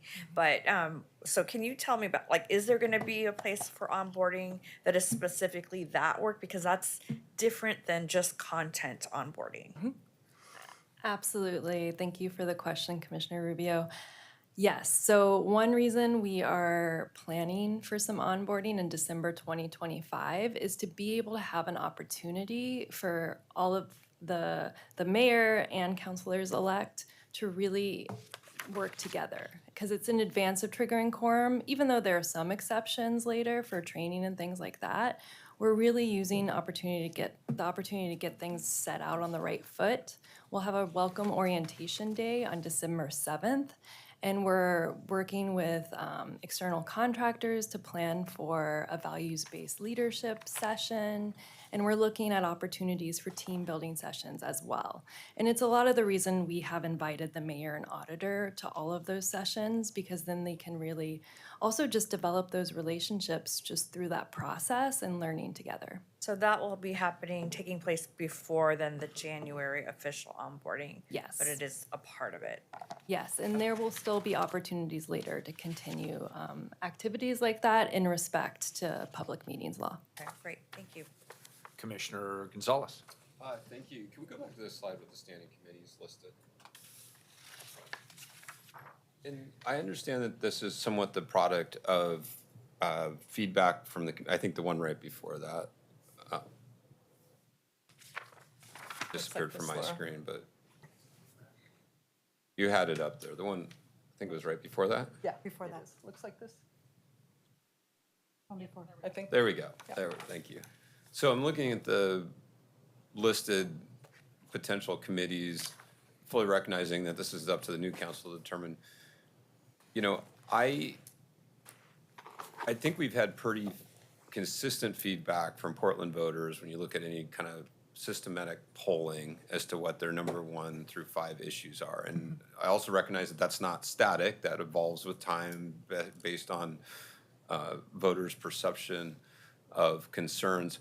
I would just observe that this doesn't necessarily map to any polling that I'm seeing that's been very consistent, you know, in terms of priority. Yes, public safety and homelessness, those are like 1 and 2, depending on, you know, which poll at one time frame. But, and so I just have a general concern about what we describe as community feedback that drives some of this decision-making, you know, at this level. It's one thing for sort of the lobby crowd to advocate, you know, they want their committee focused on their issue, but we've consistently seen some mismatch between what those groups push and when voters in the privacy of their own homes answering a question about your priorities tell us what their priorities are. So that's just a general observation on what we have listed here, and I just hope that we can be systematic in what we recommend to next council, and at least put up some protections against lobbyists pushing for their standing committee in their particular issue. Second, just something to think about here is there is a mismatch sometimes between what voters perceive as the city's responsibility and what is in fact the city's responsibility. So I guess the only piece of feedback there is that we're taking into account the actual, you know, charter responsibility of the city of Portland in forming the committees here. That's all in terms of feedback there. Thank you. Thank you, Commissioner. Commissioner, I just want, everybody to be clear, the slide is a hypothetical, both from a structural perspective and from a content perspective. Ultimately, the council will decide the content of the committees, and they'll decide how many. They'll decide if they want a standing committee about governance or not. So your point is well taken. We hear a lot of things from voters that are different than this list. So I appreciate that, but this is a hypothetical, and the new council will actually make those decisions. I fully understand, but the reality for that new council trying to get their, you know, feet wet I mean, what you recommend here is going to be heavily influential, and they certainly have the power to go their own way. But I mean, finding consensus in a new council on that, and it just gets to this little feedback loop, right? You know, there's a statement that the bureaucracy is not the ultimate decision maker, it's the electeds on this, but you're the ones presenting them with the default. And if that default's the reflection of special interests pushing for their own piece here, that's concerning. And it's and again, sometimes newly electeds, the voters and special interests all kind of ignore what is the city's responsibility and what isn't the city's responsibility. And there's core just getting the job done that I would hope is reflected in what comes from the bureaucracy as a recommendation to the new council. That's fair. Very good. Commissioner Ryan. I'm sorry, did I get that? Commissioner Rubio, did you have your hand up first? Sorry, I forgot to take it down. Oh, Commissioner Ryan. Welcome, Lori. Thank you. Nice to Thank meet you Commissioner. here Nice to in meet you. person, live. Couple of questions on staffing. So, or that's the theme. I haven't met anyone running that's thrilled with having one staffer. So everyone probably should shake their head because they've heard that too. So what I'm listening to is one staffer per elected, and then you and 8 other people? Correct. Okay. And so usually if you could think of there was 2 staffers, one would do constituent relations in this scenario, in this new government, and then one would want to focus on policies and legislation. That one person, it'd be really hard to do both. And so a little bit of lobbying here for 2. And then also going back to your team of 8. So are we led to believe that this team of 9, because I'll include you in that team, of course, you're the leader of it, you're doing legislative work for all 12? Yes, Commissioner. Pausing, I'm thinking about reality right now. So I like working with all 4 of you, and I think we've been really pragmatic. We have tough conversations and we figure it out, but we also sure benefit from having some of our own policy people working with us. So in this scenario, could you please explain to me how that would work? Because there's not going to be 12 people that are always on the same page, and you have to, I guess I'll get to a question, but I just have to say a few more things. Your team of 9 would have to be so objective, nonpartisan, if you will, all these things that I haven't witnessed very often in the city of Portland. So go. Thank you for the question, Commissioner Ryan. I'm going to start to provide some background, and then Lori can add anything she would like. So I was here and helping to kind of convene a staffing planning group to work on this over a year ago. And we were responding to a budget note that requested a plan that was budget neutral or equivalent with sort of the existing funding for the elected officials and their staff. And so we did a lot of research and best practices work and provided a number of different options. And our recommendation was for 2 staff for each counselor. It was just, we couldn't fit all of that within the amount of money to make it equal with the current funding levels.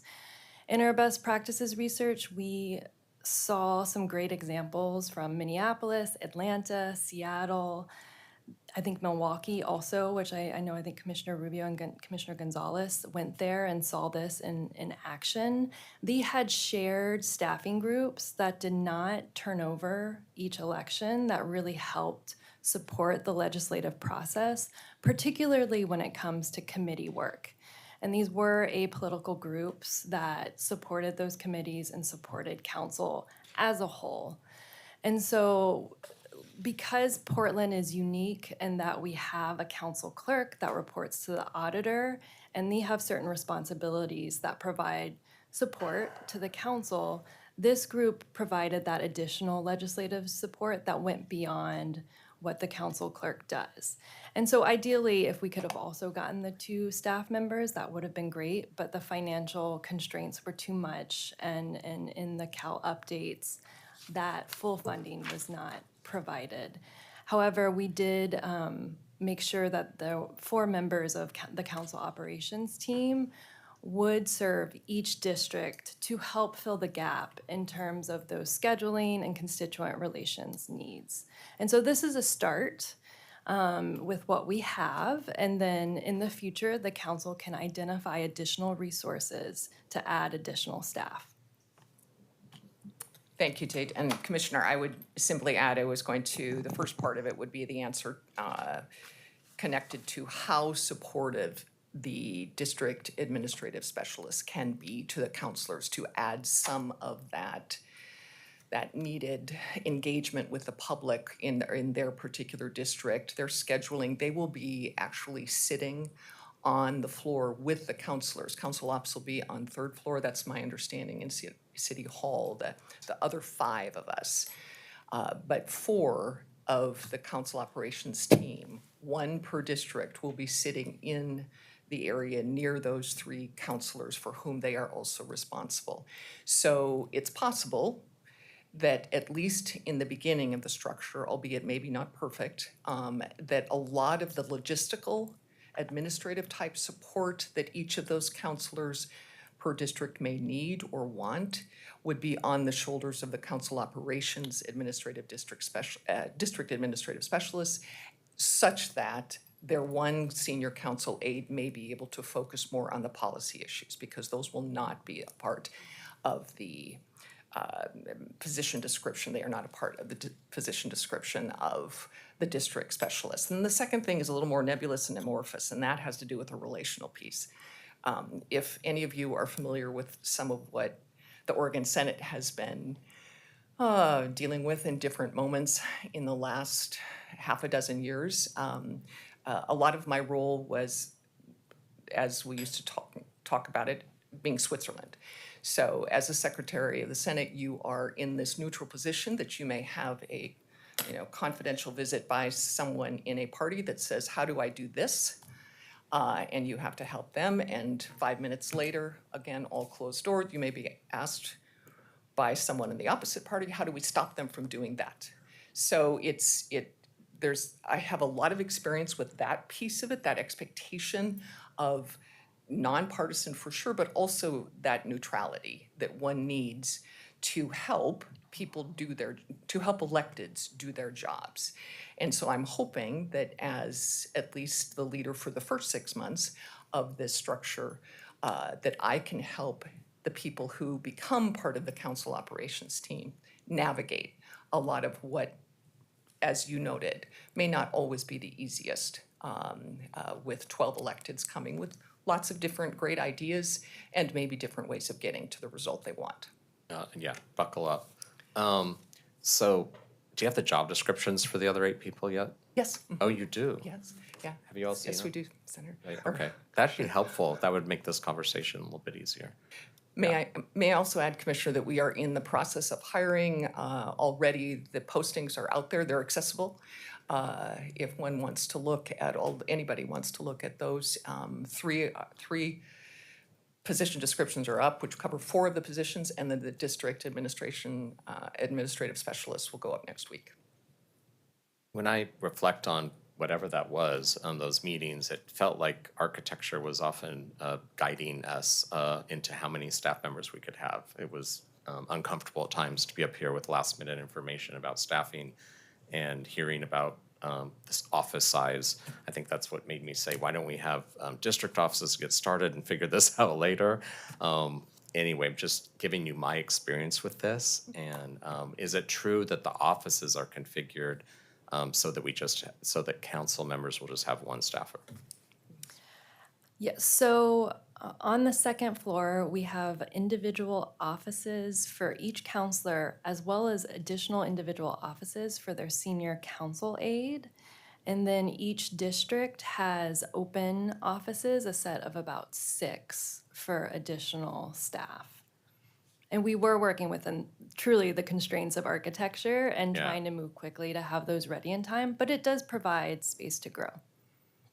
More so than I understood until just now. Like, that sounded like a lot more offices than I realized in what's happening down there at Well, City Hall. happy to share the information. Sure, that sounds good. The committee, I have a suggestion. I think that it was, when listening to you, Lori, it became clear that, in listening to Mike Jordan, that we don't have the names of these committees established yet. We have holding names here that total more than 5, when I look at this box up here. And so I would suggest we probably not label them yet, because that gives some influence into what we think they might be. Thank you, Is that a Commissioner. fair statement to make? It's confusing. I see the word example, and does that mean that this is a draft? Do not get locked into these names? Like, what's happening here?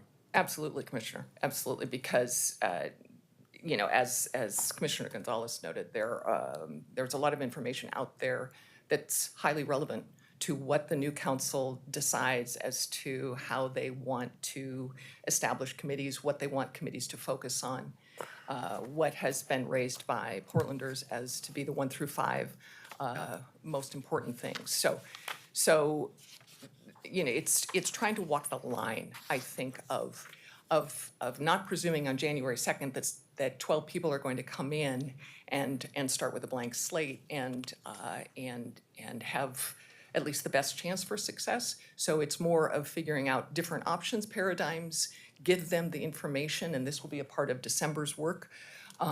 Give them the information of, here is what Portlanders are talking about the most, here is what the city does, here is what its governance paradigm has been, and here are the hopes for what could be, and then new council, how would you like to move through this? Hopefully with the direction of a president and vice president that will be elected on January 2nd. And a statement I'd like to make is that, unlike Salem, we're really close to the ground. And our constituents come to us rather quickly when they're upset, soon and often. And we're running an enterprise that needs a lot of work because they're not very satisfied with the services that are being delivered. So we have to think about our community structure more like that, and I think less in a Salem-esque type higher elevation that sometimes takes, it seems like, many years to implement. Thanks.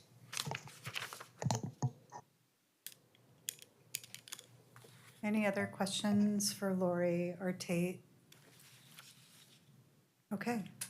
Well, we have about 20 minutes left. I thought maybe inviting Juliet Hyams up, who is from the Government Transition Advisory Committee, as well as Michelle Kunick North, to talk about constituent relations, because I feel like those are things that we've heard are our highest priority too. So we'll have them join us up here. Do I get to sit next to you? I'm lucky to have you here with me, Juliet. Thank you. Welcome. So we'll start with Michelle's slides. Thank you so much. Thank you, Mayor, Council. Michelle Kunick North, I use she, her pronouns. I'm the PDX 311 Program Manager. As we all know, community members look to their city government to provide an array of services and to help solve problems. A foundational goal of this transition is to ensure community members are connected to their government and that their government is responsive to their needs.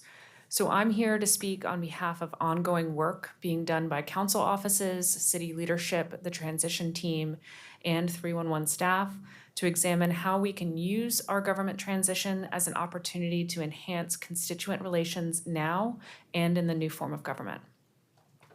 So to start, this collective work is really aiming to enhance the city's culture of customer service and collaboration. How can we all work better together to do the work that the community is expecting us to do? How can we develop and continuously improve coordinated processes and tools for constituent services across the enterprise? We're in a very different place now than we were even 3-4 years ago in terms of the tools and resources at our disposal for customer service. Importantly, how can we come together to provide timely, pertinent, consistent, and helpful responses to community questions and concerns, regardless of whether they come into a council office or to a service area or program? Can we work together to increase transparency and accountability, both with constituents and within the organization? And then can we collect better data on ongoing and emergency community needs so that we can pivot, problem solve, and be more responsive as a city? Next slide, please. So as I mentioned, the city now has 3 major new tools and resources to help us reach these goals, all of which have been implemented since 2020. The first is Zendesk. It's a customer service management software. And it can serve as a central hub for communication with community members across elected offices and city programs.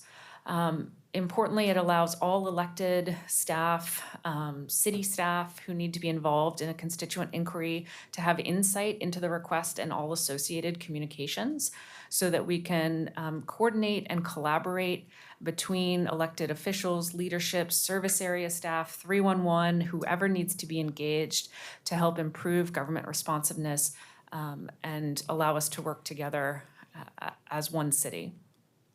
And then finally, Zendesk also provides a wealth of data that we can look to learn from to improve both our customer service and our broader service delivery. The second resource I'd like to mention is the PDX 311 team. So that's a team of 25 professional customer service staff who are available to assist community members 7 days a week and in multiple languages. That team can help ensure more equitable and responsive customer service by serving as a central point of contact for the city, helping community members find information, report an issue, request a city service, or if needed, get in touch with an elected office or service area staff person who can further assist. And then finally, we have a lot of work happening currently in digital service innovation. The city is moving to the portland.gov platform, and we have a team who are partnering with council offices and service areas citywide to enhance community member experience online, and then also work on the back end to really streamline internal processes and increase government effectiveness and efficiency through iterative improvements. That work is also allowing for more centralized data collection to support transparency and decision-making. So in terms of process, as I mentioned, we're looking at how can we best apply these resources to support government responsiveness, equity, and transparency? And importantly, how can these resources better help council offices engage with their constituents now and in the future? So to answer these questions, we're currently in a pilot phase, working with council offices to use Zendesk and 311 staff support to improve coordination and constituent services around emails. We'll be pulling data from that, looking at feedback from your offices, lessons learned, iterating, improving on that, kind of as we go through the next 3 months, and then using all of that information to develop a proposal for constituent services in the new structure that uses those resources and tools to an appropriate degree, and that could be considered by council. That's all I have, and I think we're moving to Next slide. Thank you so much. Good morning, Mayor and Commissioners and staff. My name is Juliette Hyams. I'm the co-chair of the Government Transition Advisory Committee, as you doubtless know by now. And my counterpart, Amy, regrets that she could not be here today, but I did invite Terry Harris from our committee, who's in the audience, to be on hand as he's been in the weeds of a lot of the research we've been doing recently. Terry, do you want to come? Why don't you come on up? There's an extra chair. Welcome. Thanks for your service. Thank you. I thought I was literally going to wave that off, but apparently. So Amy and I will co-chair through September, and then we'll pass the torch to new co-chairs in October. We appreciate this opportunity to be with you today and hope that we can be a resource throughout this conversation.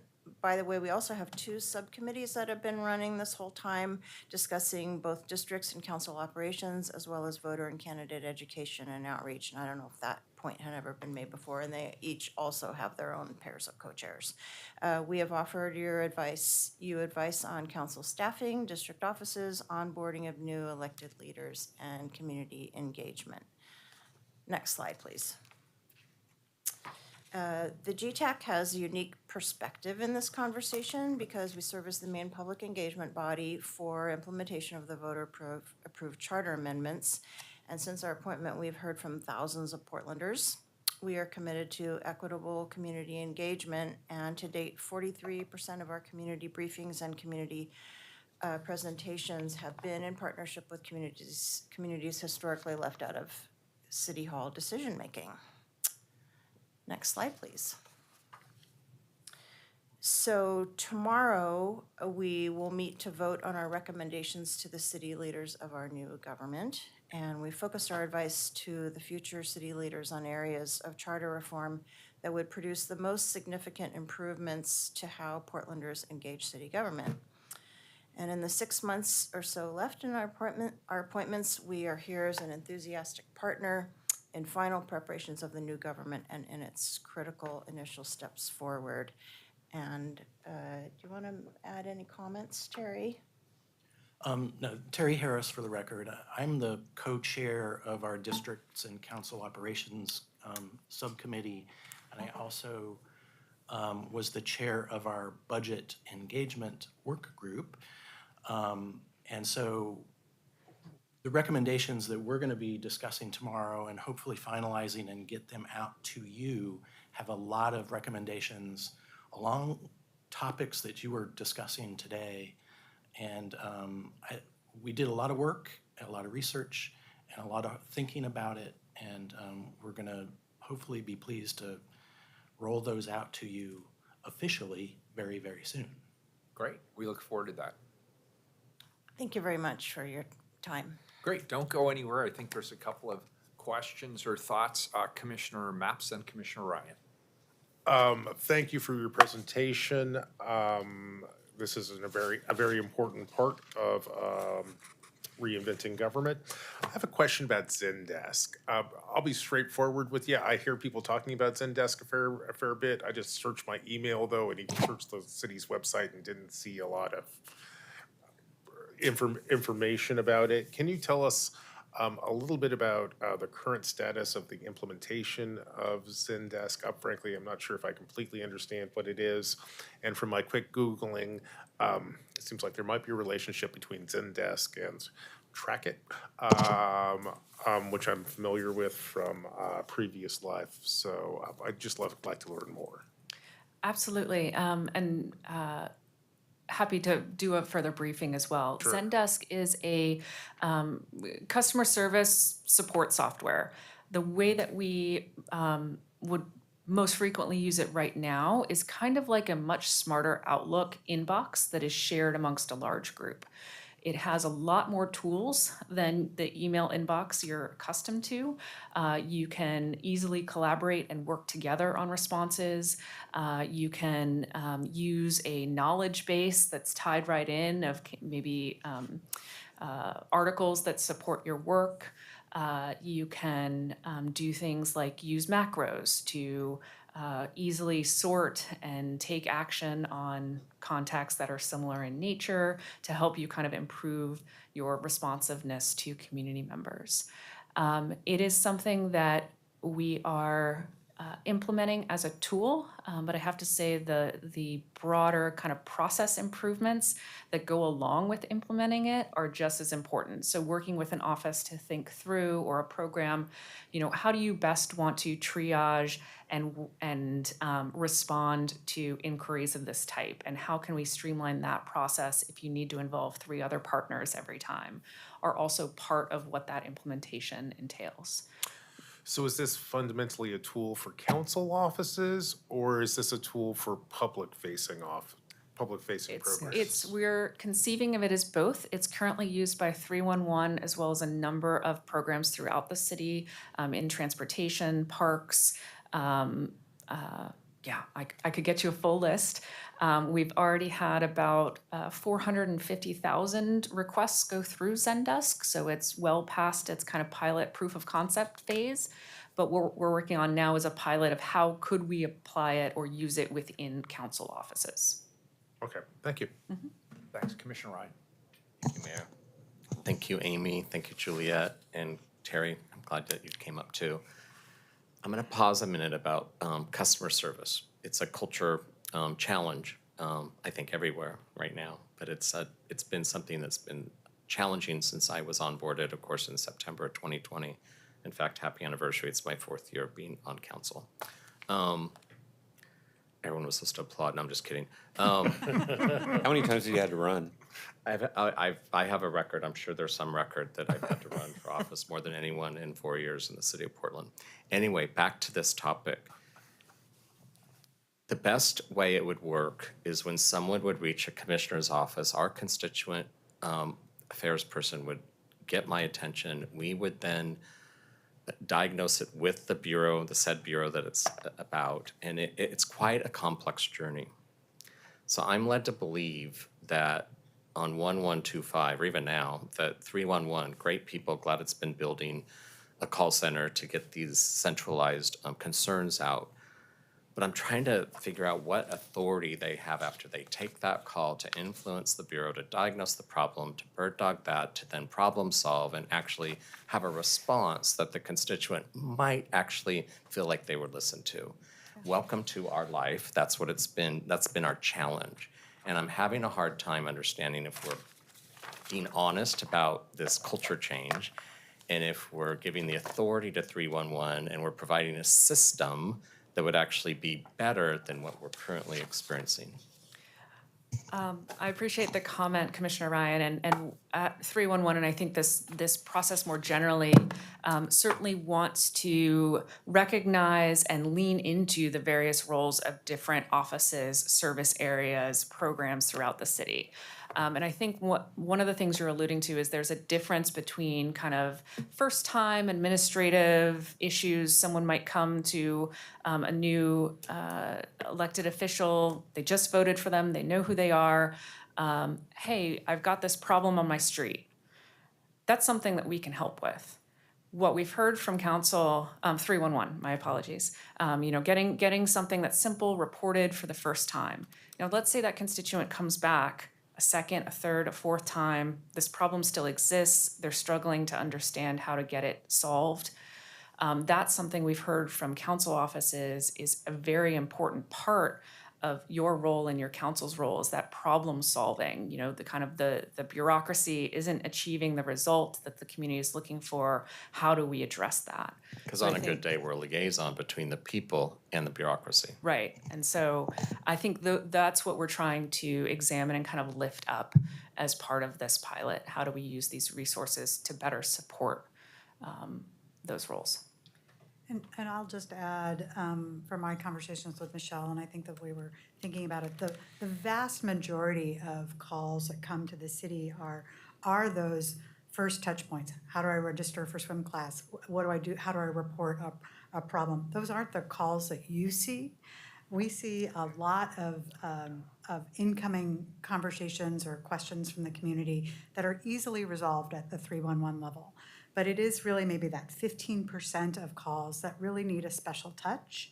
And then in addition to 311, we also have the new organizational structure that you created with the deputy city administrators, which have that authority to kind of dive deeper when we're seeing trends, which 311 can also identify. There seems to be a trend of calls from about this problem, that we're seeing an uptick in calls related to litter or something else in the community. So being able to provide reports to our organization and our infrastructure to resolve those issues before they become issues on the elected's desk.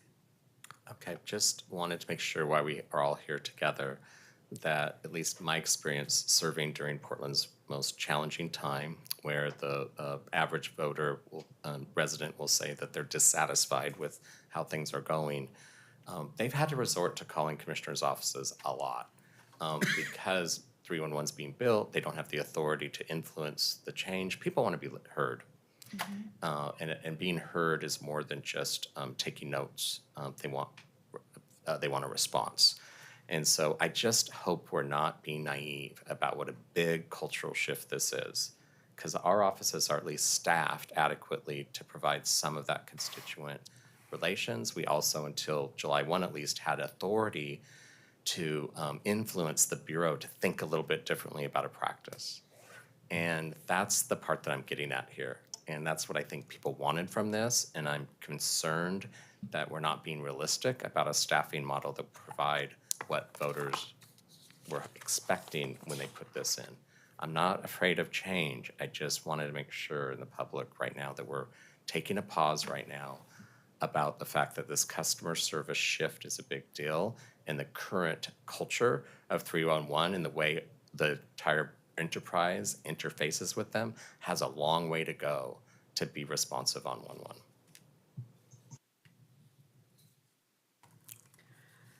So we have about 6 minutes left. I feel like it's important to at least touch on the budget note. This council asked us to develop a response to a budget note for an evaluation of our organizational structure. So I provided a copy in the packets on your desk as well as electronically of our proposed response to the budget note. And we'd love to know if we're on the right track. We can discuss it either with the 6 minutes that we have today, or we can set an additional time. But you did give us a timeline, and I wanted to make sure that we were responsive to that timeline.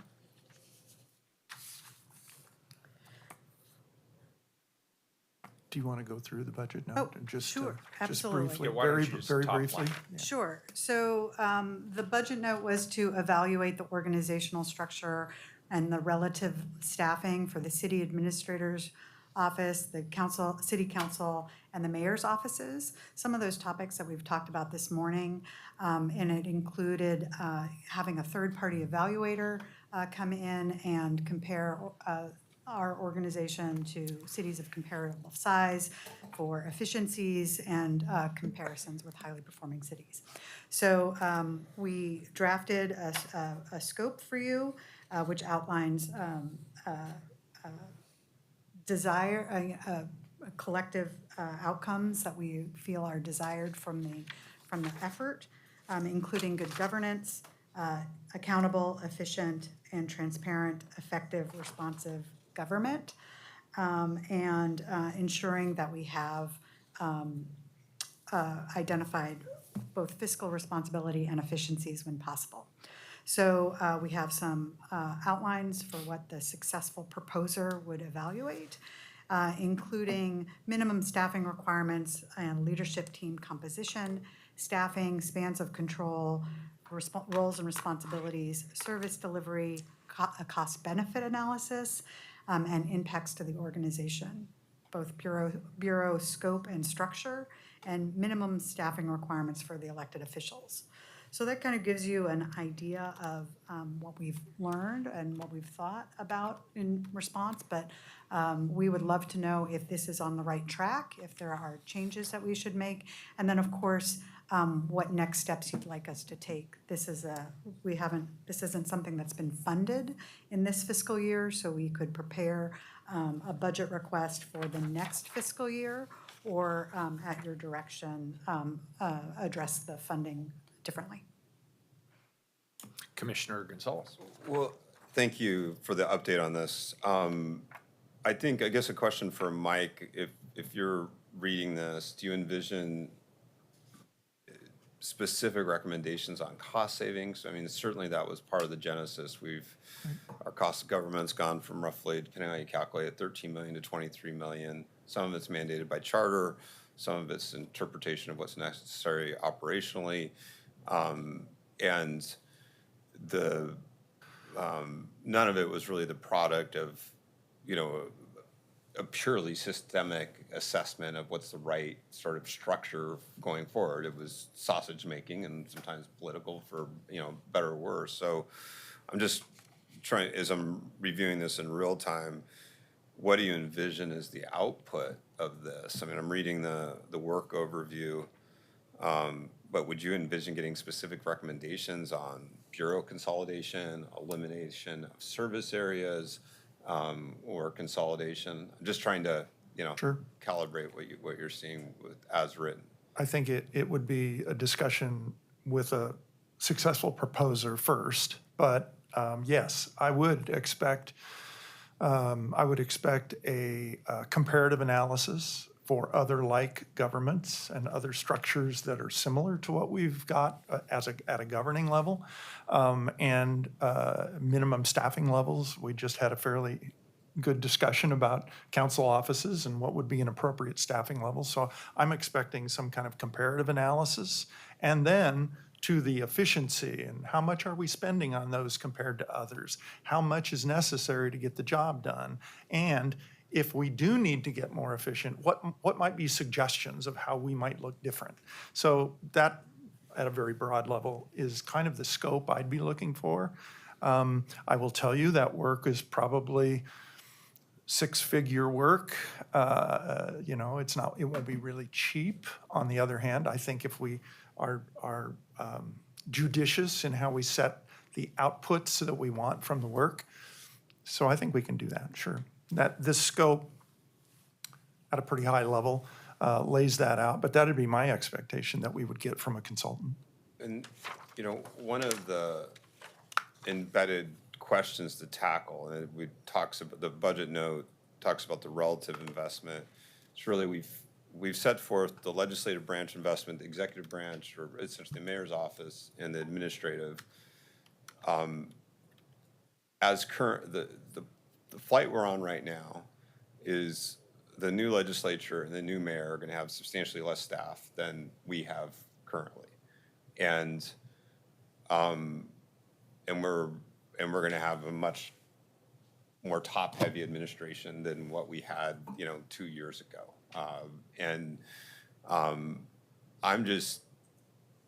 I think there's probably some judgment embedded in my observation there, but trying to create space for a real evaluation, not just of the total cost and cost savings, but the relative investments between these three components of our government, that there's not really been the space to take a step back and evaluate I mean, just going through Commissioner Ryan's questions, all legitimate. I mean, GTEC has raised a number of concerns about staffing for legislature, and just how to reconcile that. We've got only so big a pie, trying to allocate those dollars in a rational way, and I don't know how we do that without outside help. I don't know that I don't know that it's fair to ask the bureaucracy to come up with this. I mean, I think it is fair to ask the bureaucracy to come up with this, and I think we can.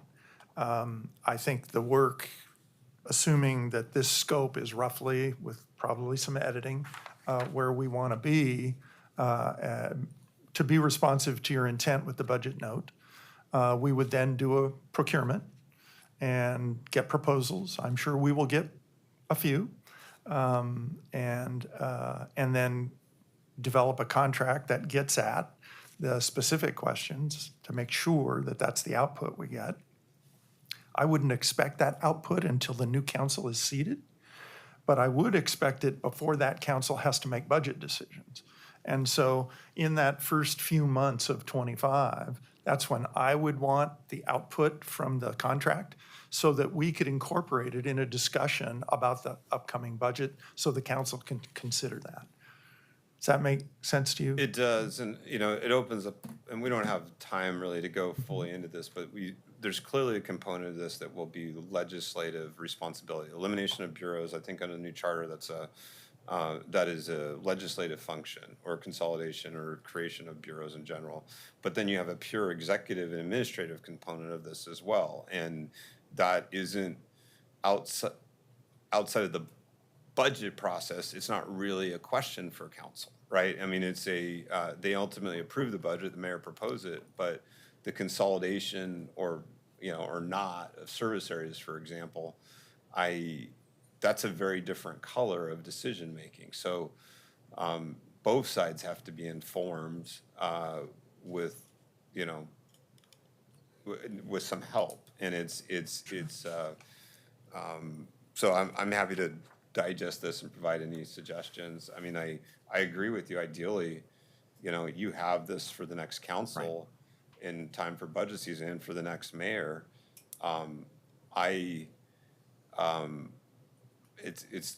There's no perfect timing for this. I mean, honestly.